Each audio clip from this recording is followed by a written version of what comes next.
आदरणीय संस्थापक महोदय एवं उपस्थित सज्जन वृंद, आप सबों को मेरा शिवानी का करबद्ध प्रणाम।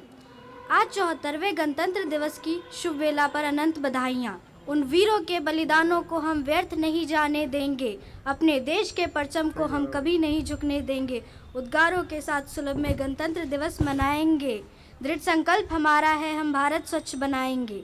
दृढ़ संकल्प हमारा है, हम भारत स्वच्छ बनाएंगे। अब मैं संस्थापक महोदय तथा आज की सम्मानित अतिथि माननीय श्रीमती सोनी देवी, जम्मू सुलभ स्किल डेवलपमेंट ट्रेनी से आग्रह करती हूँ कि आप ध्वजारोहण के लिए आगे आएं।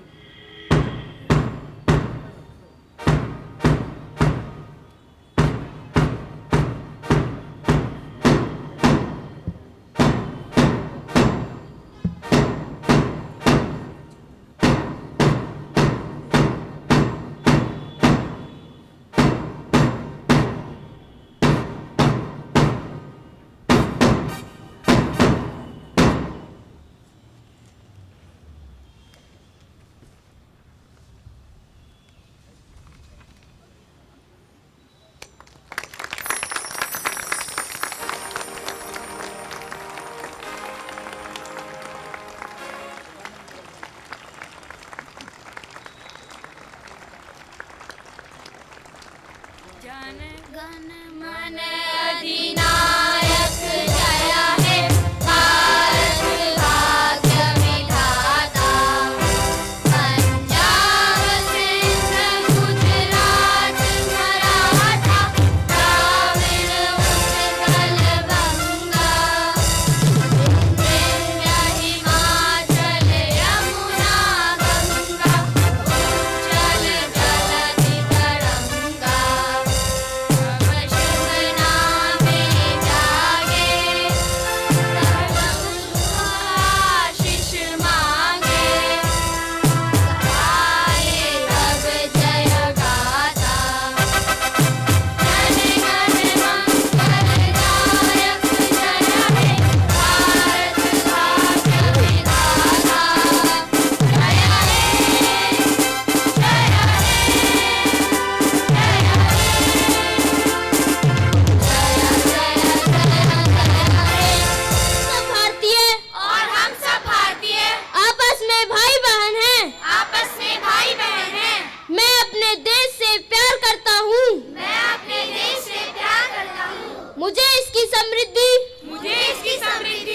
और विविध संस्कृति पर गर्व है। मैं शपथ लेता हूँ कि मैं अपने देश और देशवासियों के प्रति ईमानदार रहूँगा। मैं अपने माता पिता शिक्षकों और बड़ों का सम्मान करूँगा और छोटों से प्यार करूँगा। मैं महिलाओं की सुरक्षा करूँगा और जानवरों के प्रति दयालु रहूँगा। ऐसा मैं विश्वास दिलाता हूँ। जय हिंद। महात्मा गांधी की जय। मंगल पांडे की जय। रानी लक्ष्मीबाई की जय। भगत सिंह की जय। सुखदेव की जय। राजगुरु की जय। शहीद उधम सिंह की जय। खुदीराम बोस की जय।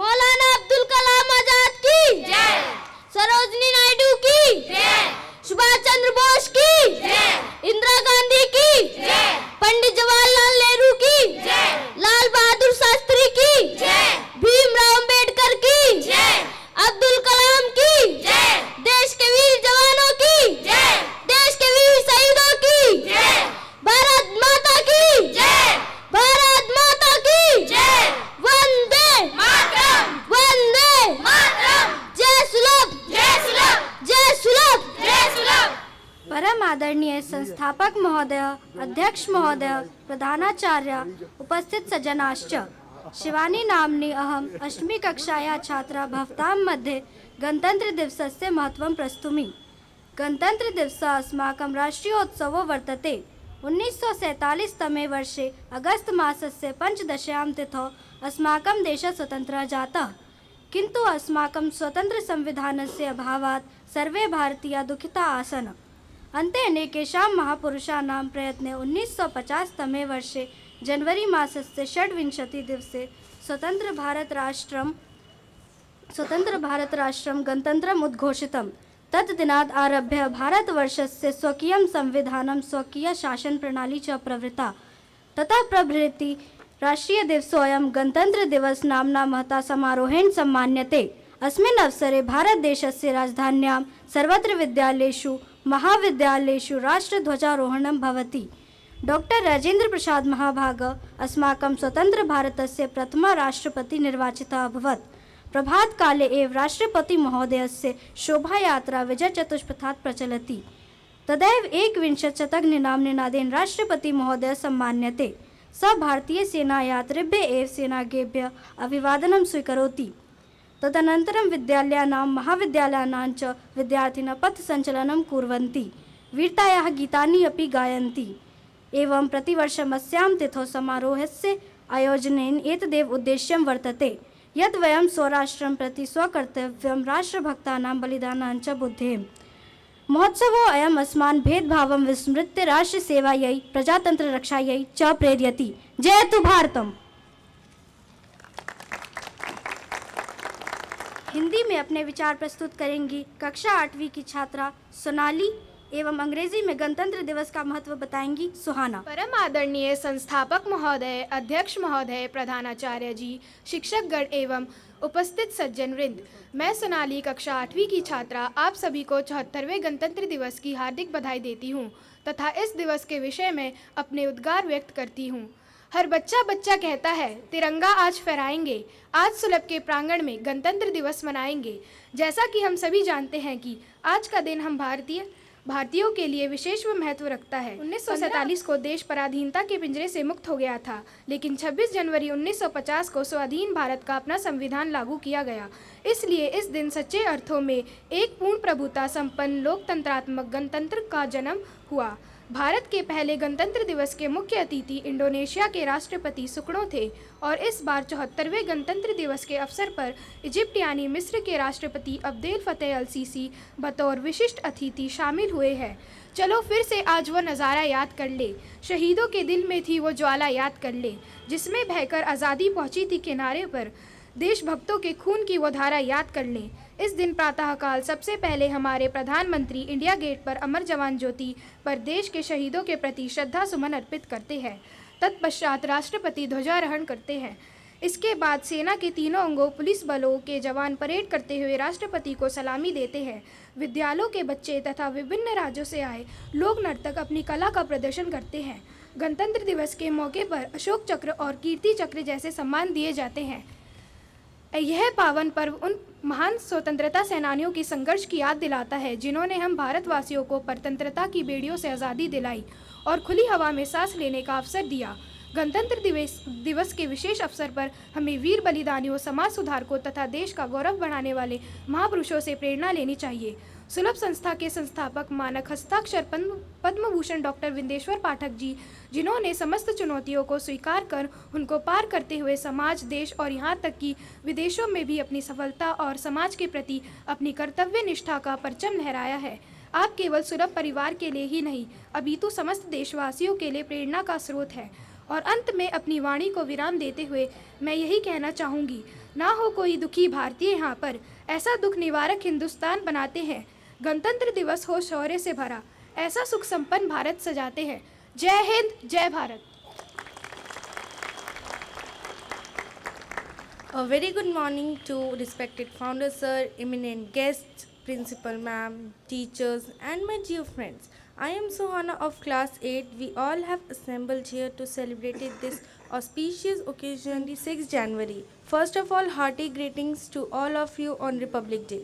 Republic Day is an important national festival for us and for our country. This festival is celebrated with a great pride. We got independence on 15 August 1947. After independence, we don't have our laws and policies to conduct the nation in the best way. We create our constitution was implemented on 26 January 1950. This day is also known and celebrated as Republic Day. Every year on 26 January, the making of the constitution, however, started before independence because our great leaders already know when the nation will get independence. The constitution was ready on 26 November 1949, but our first prime minister and the members of the Constituent Assembly decided that this will be on 26 January because this day is also known for the establishment day of India National Congress, and it played a very great role in independence. After getting independence, there will be a group organized for the various parts of the constitution. We have to respect this book. Our book should have the Indian constitution before any religion. Our country is in purity. जय हिंद, जय भारत. अब मैं माननीय संस्थापक महोदय जी तथा माननीय श्रीमती अमोला पाठक जी से गुजारिश करती हूँ कि आप उकराल से आए हुए सभी अतिथियों का स्वागत शॉल एवं माला द्वारा करें. मैं श्रीमती सोनी देवी से आग्रह करती हूँ कि आप शॉल माला के लिए आगे आएं.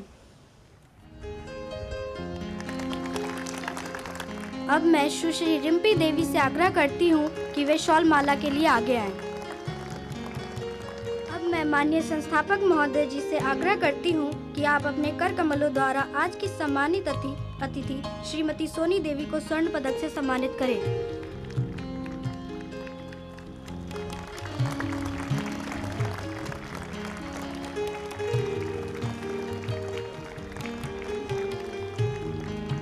अब मैं सुश्री रिम्पी देवी जी से आग्रह करती हूँ कि वे शॉल माला के लिए आगे आएं.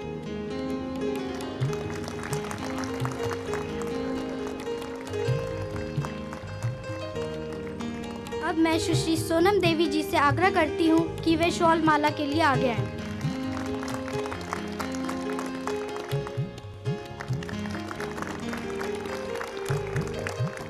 अब मैं सुश्री कोमल गामरिया जी से आग्रह करती हूँ कि वे शॉल माला के लिए आगे आएं.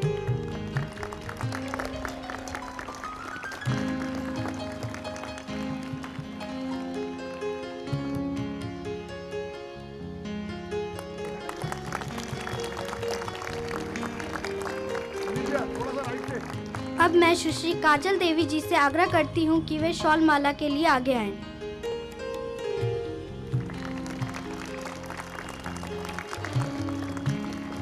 मैं सुश्री अनीशा देवी जी से आग्रह करती हूँ कि वे शॉल माला के लिए आगे आएं.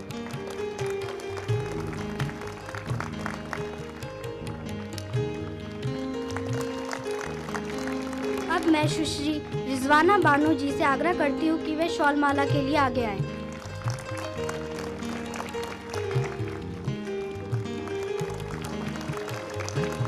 अब मैं सुश्री रुकैया बानो जी से आग्रह करती हूँ कि वे शॉल माला के लिए आगे आएं.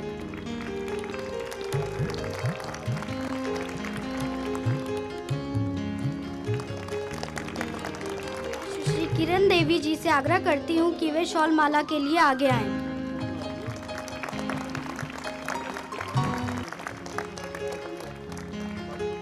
अब मैं मौलवी अब्दुल लतीफ जी से आग्रह करती हूँ कि वे शॉल माला के लिए आगे आएं.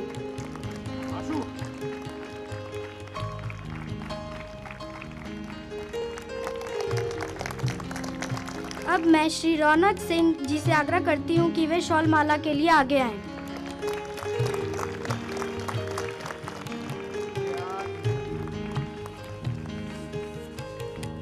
अब मैं श्री कुलजीत सिंह जी से आग्रह करती हूँ कि वे शॉल माला के लिए आगे आएं.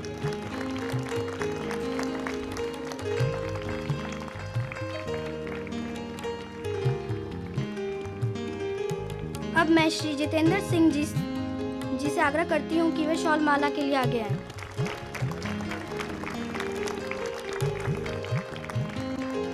अब मैं श्री गोपाल कुमार सिंह से आग्रह करती हूँ कि वे शॉल माला के लिए आगे आएं.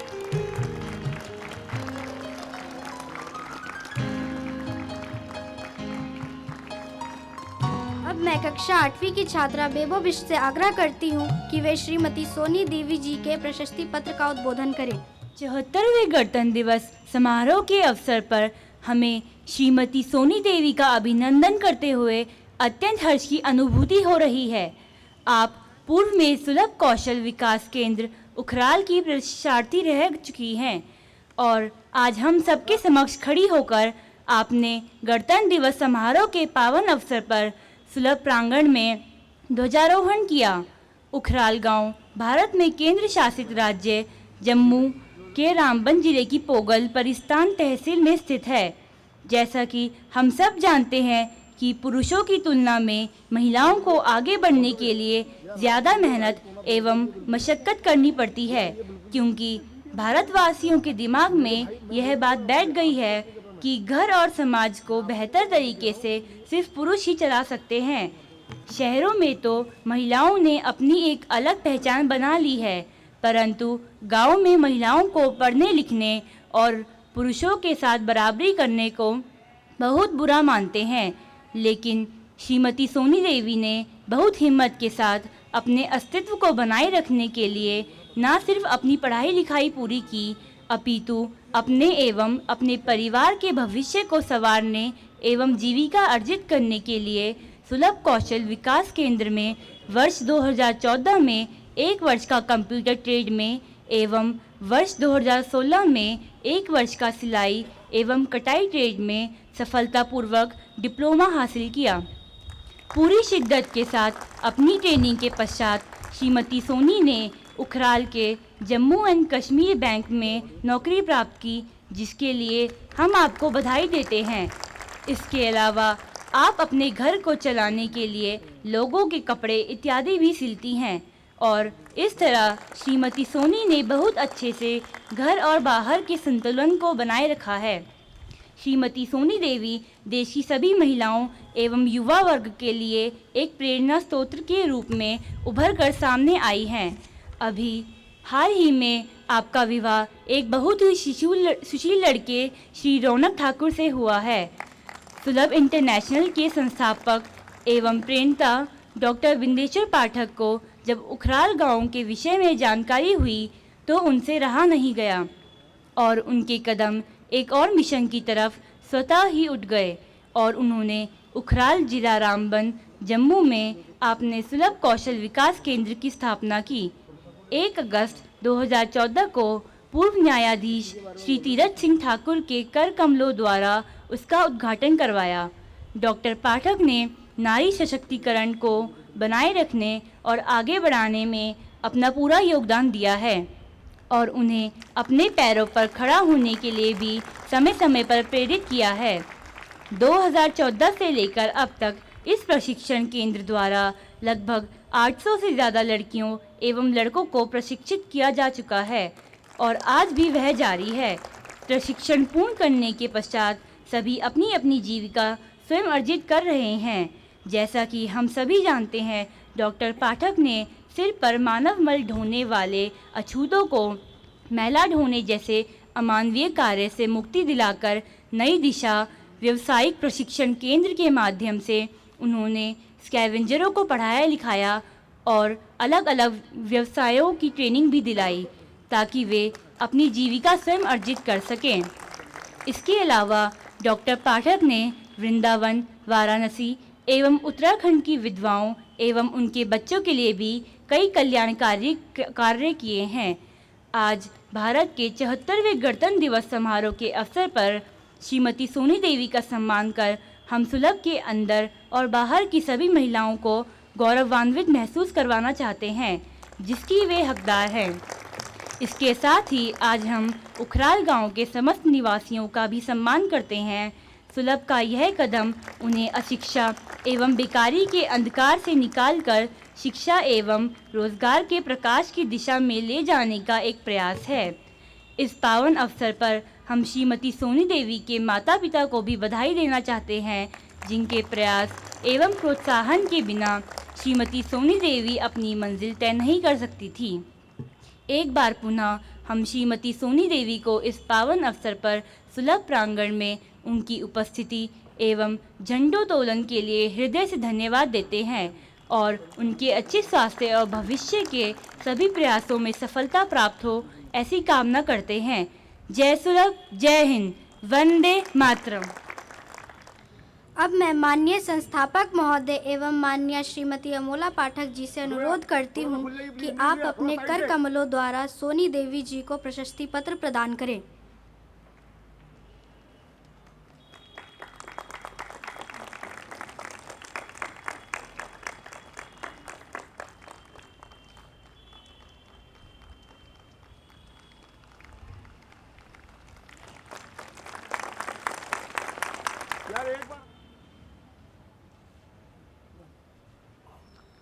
अब मैं श्रीमती सोनी देवी जी से गुजारिश करती हूँ कि आप अपने उद्बोधन से मार्ग प्रशस्त करें। First of all good morning to everyone. मोहतरम मुकाम जिनाब सुलभ के फाउंडर डॉक्टर बिंदेश्वर पाठक साहब और उनके साथ मंच पे आए हुए सभी मेहमानों को मेरी तरफ से भारत का 74वां गणतंत्र दिन की बहुत बहुत शुभकामनाएं। मैं सोनिया ठाकुर जम्मू कश्मीर ज़िला रामबन तहसील पोगल प्रस्थान ओखड़ाल से ताल्लुक़ रखते हुए आज यहाँ पर आप तमाम सब लोगों के सामने चंद अल्फाज बयान करने जा रही हूँ। एक ऐसा भी वक्त था जब हिंदुस्तान 200 साल तक गुलामी की जंजीरों में जकड़ा रहा और गरीबी से जीता रहा, और कुछ लोग भारत के ऐसे भी थे जिनको 2 वक्त की रोटी के लिए भी तरस जाते थे। लेकिन आज हम सब लोगों के बीच में एक ऐसी हस्ती मौजूद है जिसकी वजह से हिंदुस्तान के हज़ारों घरों में चूल्हा जल रहा है और ऐशो आराम से अपनी ज़िंदगी गुजार रहे हैं। वो इंसान बाकी कोई और नहीं, हमारे डॉक्टर बिंदेश्वर पाठक साहब है, और हम इनके बहुत ही शुक्रगुजार हैं जिनकी वजह से हमें आज ये मौका मिला कि हिंदुस्तान के हेडक्वार्टर पे हम झंडा लहराने जा रहे हैं। और मेरे गांव के जितने भी लोग आए, हम सब डॉक्टर बिंदेश्वर पाठक साहब के बहुत ही शुक्रगुजार हैं जिनकी वजह से हमें आज ये दिन देखना के लिए नसीब हुआ, और हम तमाम सब लोग मिलकर उनका बहुत बहुत शुक्रगुजार है। डॉक्टर बिंदेश्वर पाठक साहब की वजह से आज हमें ये दिन मिला और हम झंडा लहराने के लायक इस मुकाम तक आए, और हिंदुस्तान के हज़ारों घरों में चूल्हा जल रहा। पूरे जम्मू कश्मीर की पूरे जम्मू कश्मीर के लिए बहुत बड़ी खुशी की बात है। जम्मू कश्मीर का पूरा मतलब जम्मू कश्मीर के पूरे लोग डॉक्टर बिंदेश्वर पाठक साहब के बहुत बहुत शुक्रगुजार है। हम गांव वाले हैं पाठक साहब, हमें हर मौके पे याद करते रहना। हर गरीब की दुआ है आपको, इसी तरह हिंदुस्तान को आबाद करते रहना। जय हिंद।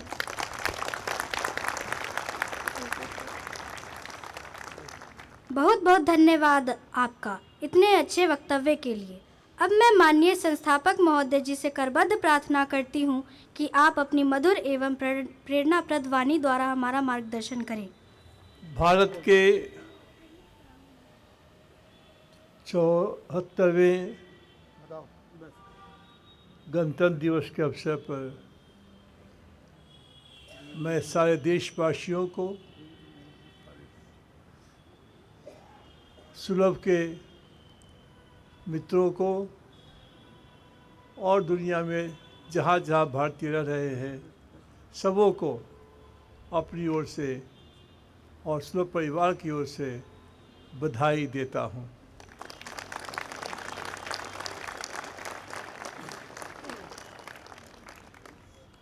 उन्नीस सौ 47 में आज़ादी मिली और देश कैसे चले उसके लिए एक संविधान बनाया, और उसको आज ही के दिन 26 जनवरी 1950 को गणतंत्र घोषित कर दिया, और उसी संविधान के आधार पर आज देश चल रहा है। ईश्वर ने ब्रह्मांड का निर्माण किया जिसका तो न अंत है, न आदि है, न अंत है, इतना व्यापक है,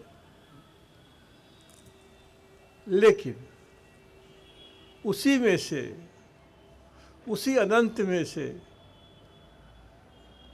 एक छोटा सा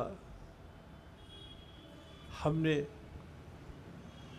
संसार बसाया, संसार के अंदर संसार, और उसका नाम दिया सुलभ संसार। और जो लोग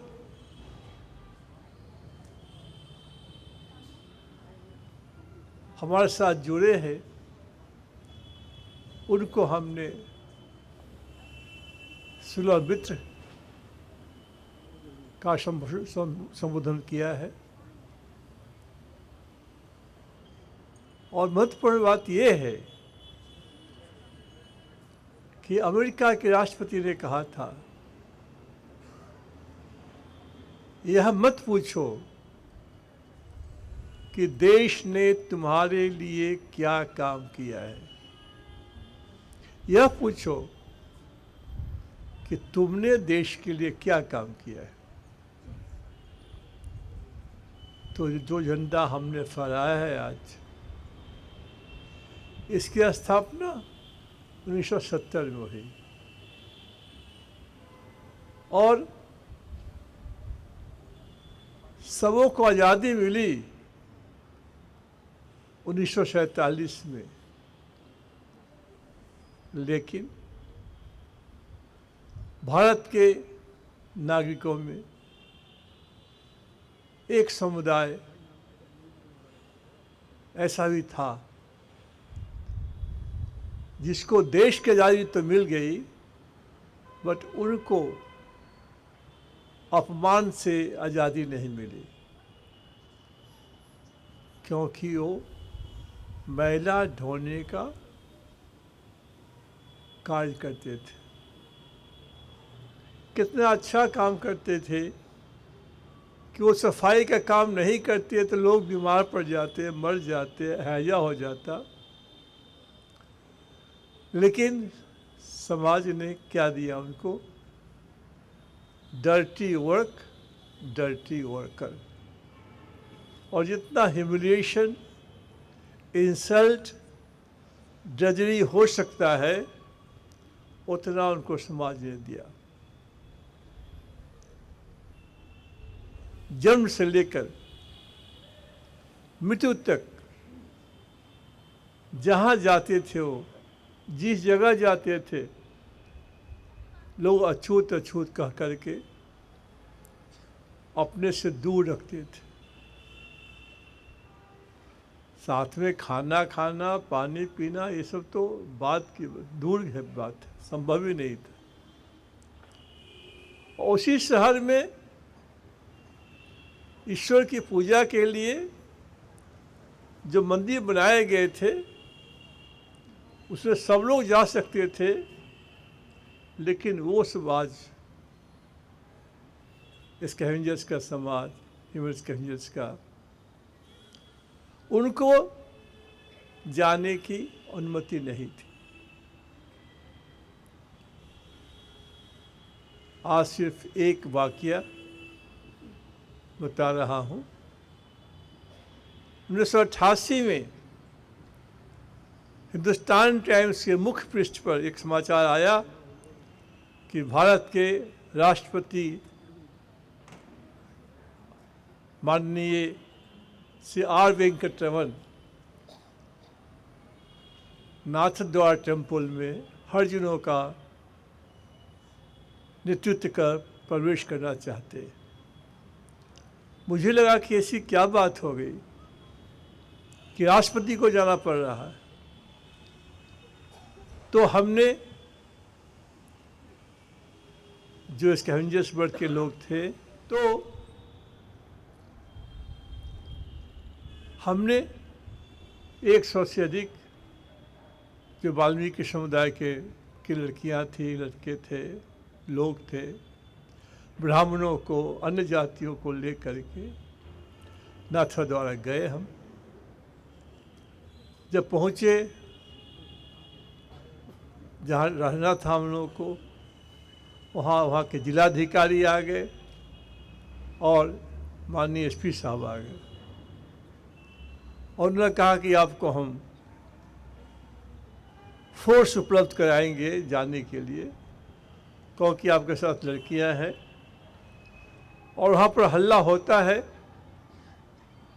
झगड़ा होता है, लोग जाने देते नहीं हैं, तो इससे बचने के लिए आपके साथ फोर्स रहेंगे। तो मैंने कहा डीएम साहब,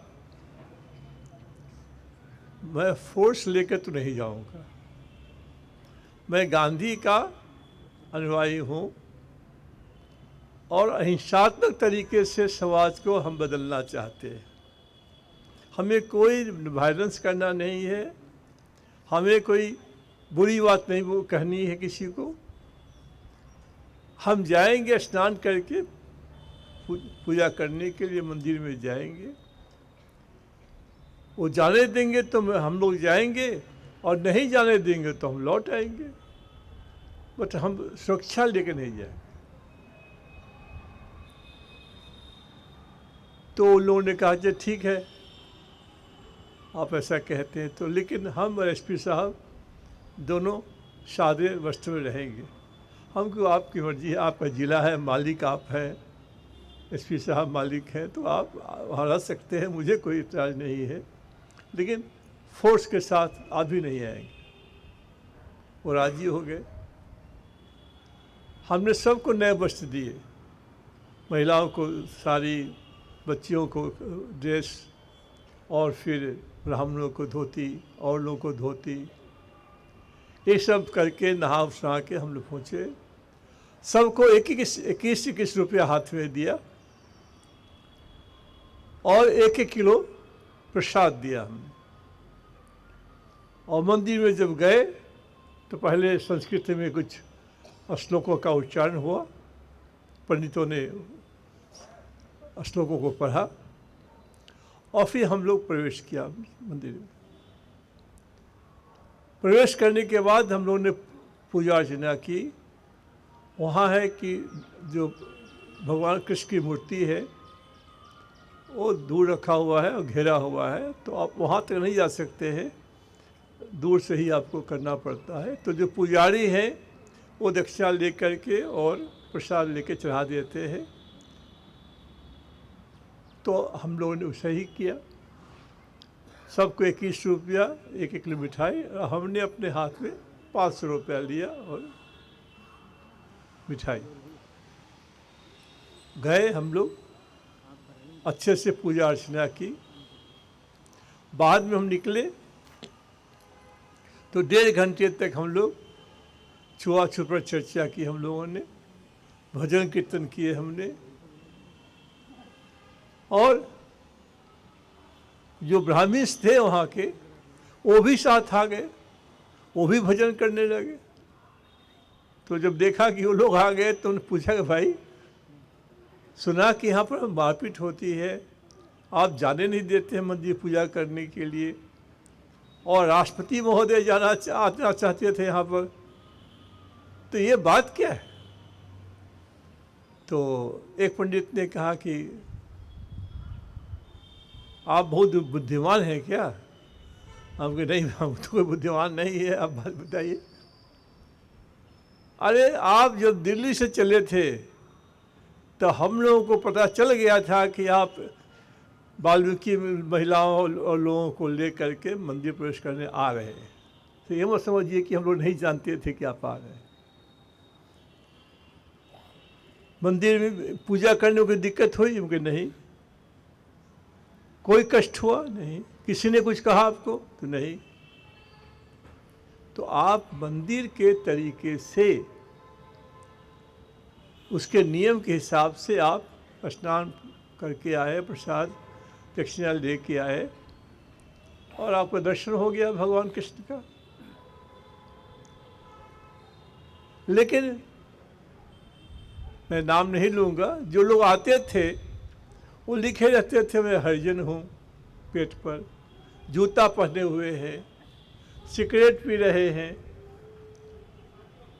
और जस तस की बातें कर रहे हैं, और कहते हैं मंदिर प्रवेश करेंगे। आप बताइए ऐसे आदमी को अपने घर में जाने देंगे? तो मैंने कहा कि नहीं। तो आप घर में जाने नहीं देंगे और हमको कहते हैं कि उन लोगों को मंदिर में जाने दीजिए। जब लौटे शाम के 8 बजे हम लोगों ने, उसमें प्रधानमंत्री थे माननीय राजीव गांधी जी, तो सुबह 8 बजे हम लोग को समय मिल गया। अब प्राइम मिनिस्टर हाउस में इतना जल्दी समय मिल जाए, तो 8 बजे राजीव गांधी जी आए, हम लोग प्रणाम किया, उनको माला पहनाए और जो पूछा उन्होंने कि तुम कैसे गए उस मंदिर में, तो बताया उनको हमने, तो बहुत खुश हुए, बहुत खुश हुए, अति प्रसन्न हुए। और फिर लोगों ने आशीर्वाद दिया, सबको मुलाकात हुई, सब गए थे, ये नहीं कि अकेले हम गए थे, सब घाट में गए थे और बहुत लोगों से मिले। समय नहीं है तो राष्ट्रपति जी से मिलने गए हम लोग। समय मिला आर वेंकटरमण साहब से, समय मिला 45 मिनट का, और सारे लोग गए थे और ढोल झाल हारमोनिया जो लेके गए थे नाथद्वारा में, वो सब लेके गए हम लोग। तो सब कीर्तन उर्तन किया हम लोगों ने और फिर चर्चा हुई। राष्ट्रपति जी बार बार पूछते थे कि तुम गए कैसे? सुना था कि वहाँ ऐसे होता है, ऐसे होता है, झगड़ा होता है, मारपीट होती है। तो हमने बताया कि सर ऐसे ऐसे हम गए। समय मिला था हम लोग को 45 मिनट। मुझे पता नहीं है और लोगों के बारे में, हम अंदाज करते हैं कि हम लोगों को समय कितना मिल गया, 1 घंटा 30 मिनट। और एडीसी बराबर आ रहे थे घड़ी दिखा करके राष्ट्रपति जी को कि समय पूरा हो गया, समय पूरा हो गया, और वो कहते थे कि अभी रुको, अभी रुको। और 1 घंटा 30 मिनट के बाद भी उन्होंने कहा कि फिर आना तुम लोग। तो कहने का मतलब ये है आज के इस दिन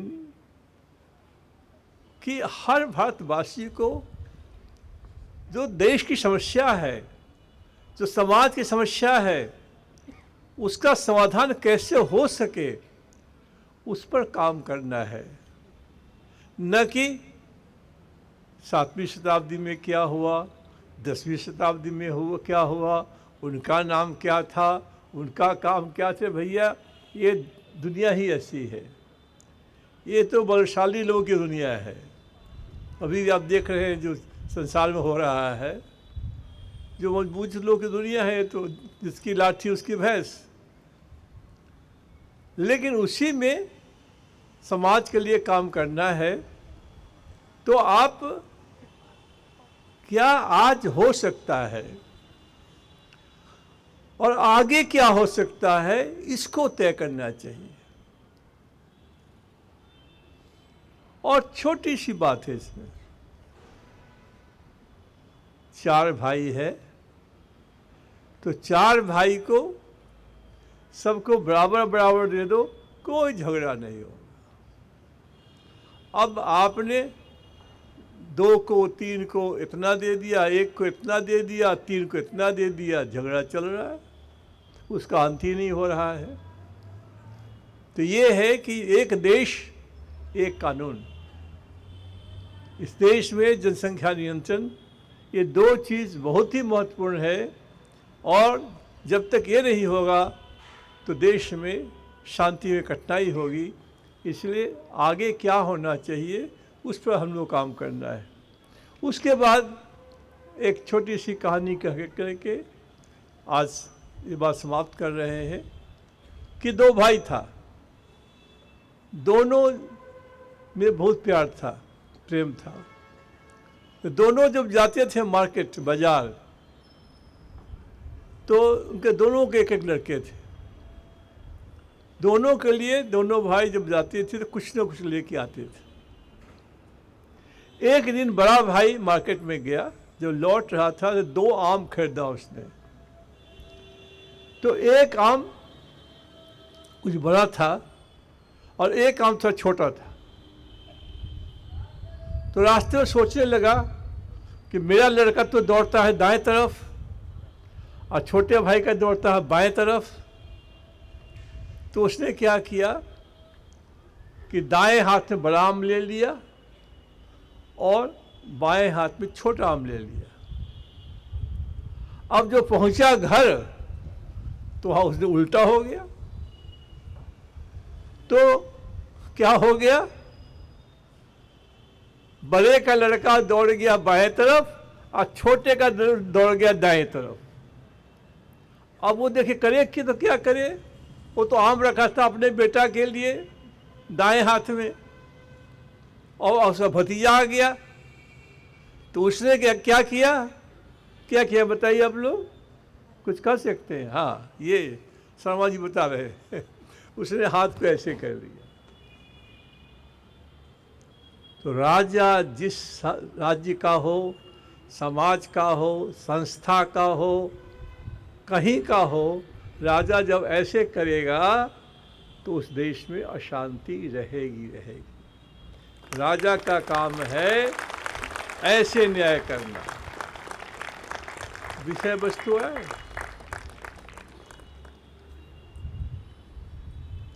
तो ये महत्वपूर्ण बात है कि आप जो जहाँ भी हैं तो देश को ये करना ये है कि जो भी आपसे हो कर सके। और सबसे महत्वपूर्ण बात है, God has helped you to help someone. ईश्वर ने आपको जो कुछ दिया है तो आप ही को क्यों दिया? पहले 7 अरब थे, अब तो सुना कि 8 अरब पहुंच रहे हैं लोग। तो 8 अरब यहाँ लोग रहते हैं इस दुनिया में, उसमें कुछ लोगों को ही भगवान ने क्यों दिया? तो भगवान ने तो दिया आपको, ठीक है, अब आप दीजिए लोगों को। हाँ? तो अंत इस बात से करते हैं कि 2 व्यक्ति पति पत्नी बड़े कंजूस थे। तो कंजूस जो है एक दिन लौटा, उसका मुंह लटका हुआ था। तो पत्नी ने पूछा कि भाई आपका मुंह लटका हुआ है क्यों? आपने किसी को कुछ दे दिया या आपका कुछ खो गया कि आपका मुंह लटका हुआ है? तो उसने जवाब दिया अपने पत्नी को कि नहीं, मेरा कुछ नहीं खोया है, मैंने किसी को कुछ दिया भी नहीं है, लेकिन मैंने देखा एक आदमी को दूसरे को देते हुए तो मेरा मुंह लटक गया है।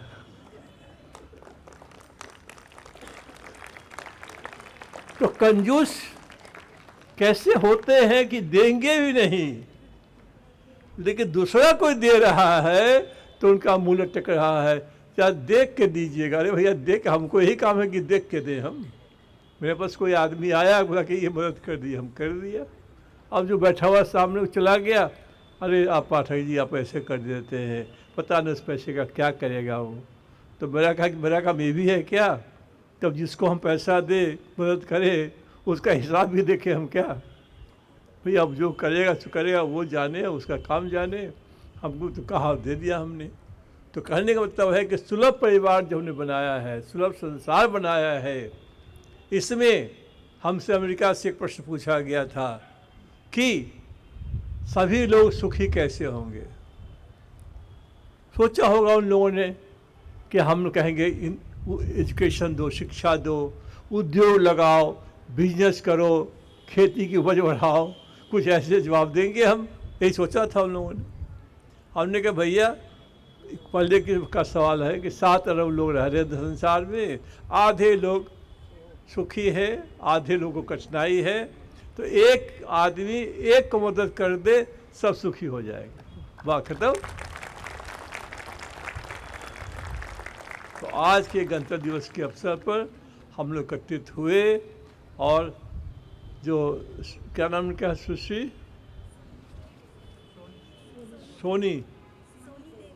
सोनी देवी तो सोनी देवी को आज झंडा फहराने का मौका मिला और उखराल जहाँ पर प्रशिक्षण चल रहा है, करीब 1000 लोग प्रशिक्षित हो चुके हैं कंप्यूटर में और टेलरिंग में। ये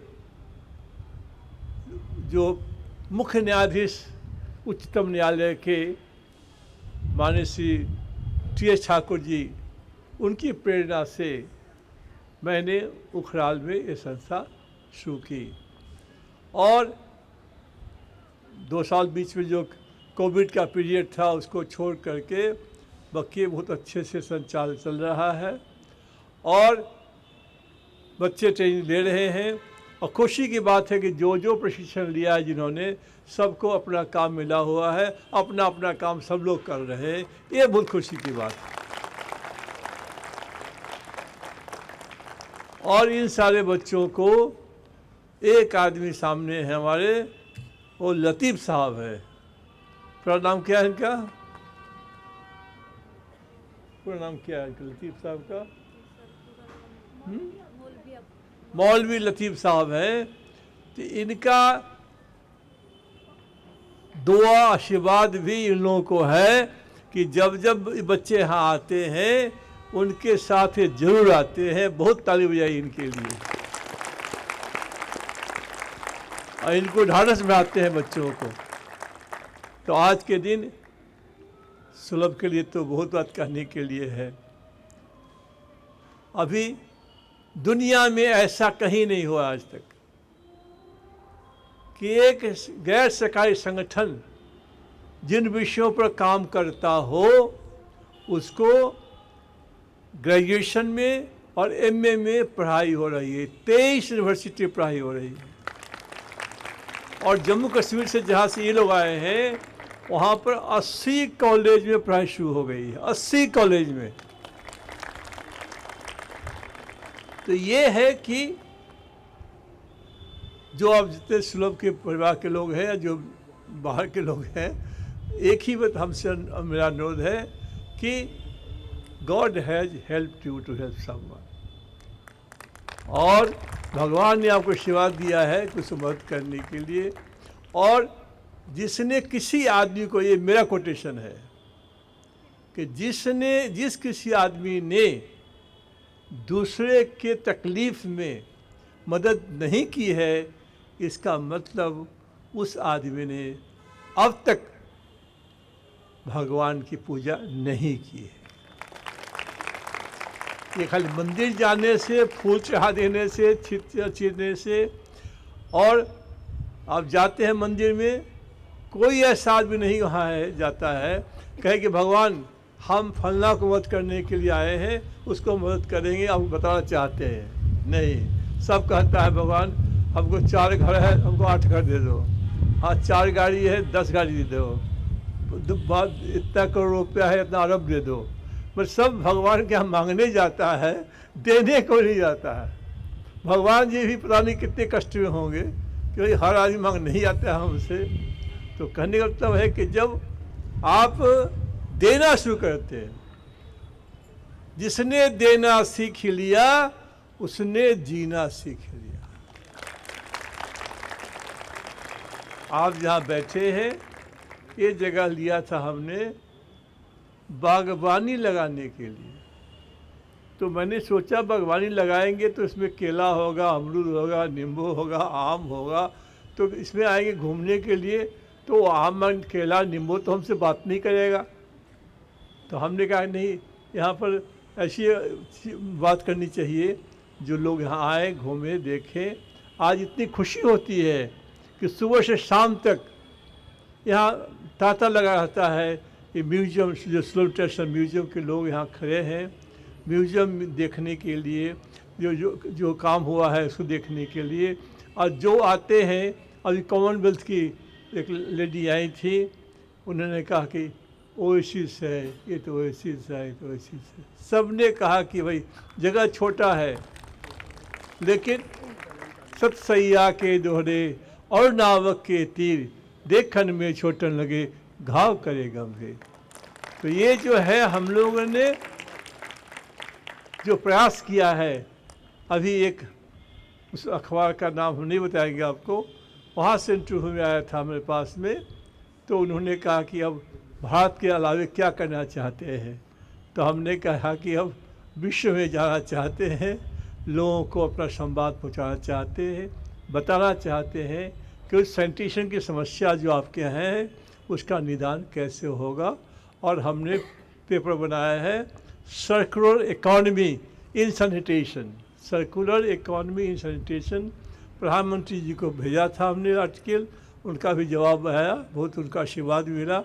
माननीय प्रधानमंत्री श्री नरेंद्र मोदी जी का बहुत ही योगदान है इस भारत को स्वच्छ बनाने में। आज स्वच्छता की जो बात हो रही है, चारों तरफ बात हो रही है, वो माननीय प्रधानमंत्री श्री नरेंद्र मोदी जी के कारण। तो एक बार जितना जयकार लगाया आपने, उसमें एक नाम और जोड़ दिए, माननीय प्रधानमंत्री नरेंद्र मोदी जी की, नरेंद्र मोदी जी की, नरेंद्र मोदी जी की जय। आज देश, आज हम सारे विश्व में सर ऊंचा करके चलते हैं। पहले हम लोग नीचा करके चलते थे, आज हम विश्व में विश्व गुरु बन रहे हैं। आर्थिक स्थिति हो रही, समस्याएं हैं देश में, ऐसा मैं नहीं कहता हूँ, लेकिन माननीय प्रधानमंत्री जी के चलते देश का सम्मान बढ़ा है और आशा करते हैं कि देश की तरक्की और होगी। आप सभी आए यहाँ पर, इतना समय लगा आपको, लेकिन आज गणतंत्र दिवस हमारा है और हम आज के दिन खुशियाँ मना रहे हैं क्योंकि हम गणतंत्र हैं, सभी लोग बराबर हैं। ये जो समाज बना कि सब बराबर है, तो इसलिए एक बार पुनः सारे देशवासियों को, देश से बाहर हैं उनको और सुलभ परिवार के सभी लोगों को बहुत बधाई देते हैं। और उखराल से आए हुए खासकर सुश्री, क्या नाम बताया, सोनी देवी, तो सोनी देवी और उखराल से आए हुए लतीफ़ साहब और सबों को एक बार पुनः बधाई। आप आए, अच्छा लगा हमको, और ऐसे काम करते रहे। बहुत बहुत धन्यवाद, बहुत बहुत धन्यवाद। बहुत बहुत धन्यवाद सर, इतने अच्छे विचारों के लिए।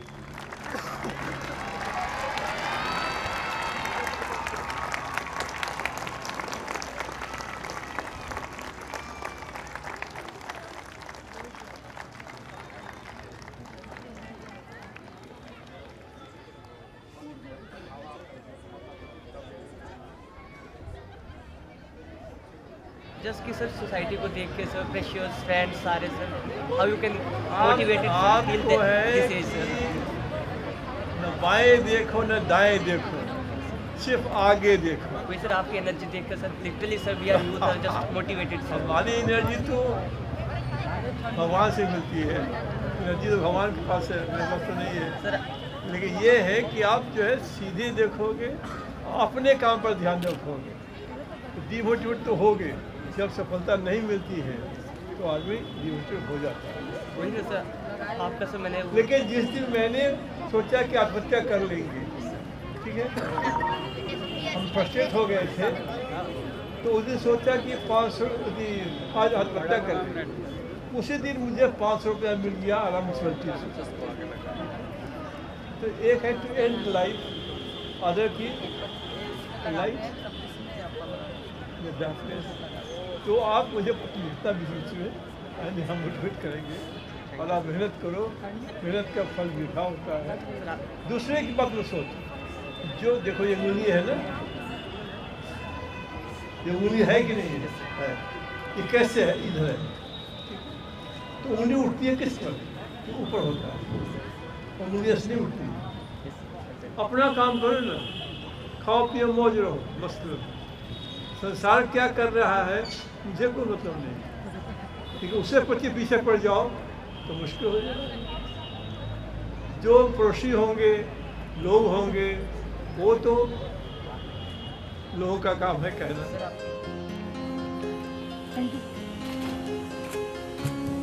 ठीक है जी।